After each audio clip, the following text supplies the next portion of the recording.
wanakaa hadi intake ishe. Alafu wanaanza kuwa na stress. Wanasema I wish I knew ningeenda kusomea IRATS. Tunasema saa hizi mapema ndio best. Ndio best. Utake maneno ambayo utakuja baadaye. Ujipange. Imebaki wiki ngapi? Wiki kadhaa. Imebaki wiki kama 3. 3 weeks. Tufike mwezi wa 5. Tunasema mapema. Isifike mwezi wa 5 shule ifunguliwe, wafanye admission, alafu kuja sema baadaye ya kwamba sikuwa najua.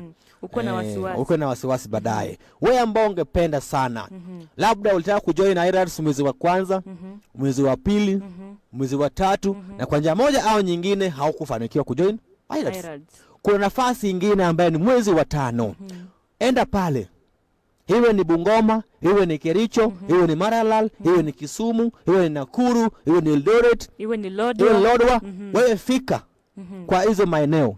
Ujisajili na uanze kusoma ndani ya African Institute of Research and Development Studies.